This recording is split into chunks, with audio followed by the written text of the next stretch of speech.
হাদিরুন আল কিরাম, সালাতের মাধ্যমেই আল্লাহ রাব্বুল আলামিনের সন্তুষ্টি অর্জন করা যায় এবং এই সালাতের মাধ্যমেই দুনিয়ার মধ্যে কল্যাণ, দুনিয়ার মধ্যে সমৃদ্ধি লাভ করার সুযোগ রয়েছে। আল্লাহ রাব্বুল আলামিন বলেন, ইয়া আইয়ুহাল্লাযীনা আমানু রুকাউ ওয়াসজুদু ওয়া'বুদু রাব্বাকুম ওয়াফআলুল খায়রা লাআল্লাকুম তুফলিহুন। আল্লাহ তাআলা বলছেন, যদি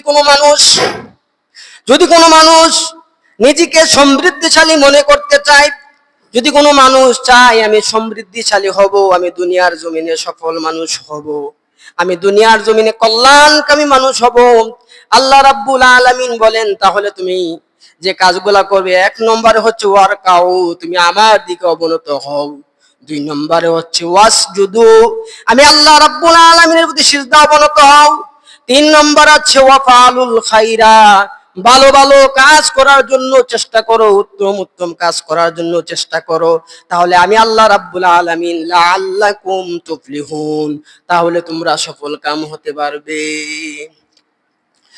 মাশাআল্লাহ হাজিরিন, সেজন্য এই জীবনে যদি কোনো ব্যক্তি সফল হতে চায়, যদি কোনো ব্যক্তি চায় আমি এই দুনিয়ার মধ্যে সফলতার জিন্দেগি অর্জন করব, এই দুনিয়ার জমিনে আমি কোনো মানুষের মুখাপেক্ষী হব না, তাহলে সেই ব্যক্তিকে অবশ্যই সালাতের মাধ্যমে আল্লাহর নিকট সাহায্য যেতে হবে।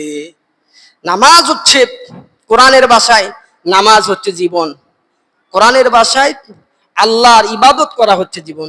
আল্লাহ রাব্বুল আলামিন বলেন, কুল, তুমি বলো, ইন্নাস সলাতি ওয়া নুসুকি ওয়া মাহিয়ায়া ওয়া মামাতি লিল্লাহি রাব্বিল আলামিন। আল্লাহ শিখাচ্ছেন তুমি বলো আমার জীবনের নামাজ, মানে আমার জীবনের ইবাদত, আমার জীবনের দাসত্ব, ওয়া নুসুকি, আমার জীবনের স্যাক্রিফাইস, আমার জীবনের ত্যাগ, কুরবানি, লিল্লাহি রাব্বিল আলামিন, বিশ্ব জগতের প্রতিপালক একমাত্র আল্লাহ তাআলার জন্য। সেজন্য কোরআন কারীমের মধ্যে নামাজি ইমানদারদেরকে আল্লাহ বলছেন তারাই সফলকাম হয়েছে, তারাই সমৃদ্ধিশালী হয়েছে। আমরা যখন সূরাতুল মুমিন পড়ি তখন আমরা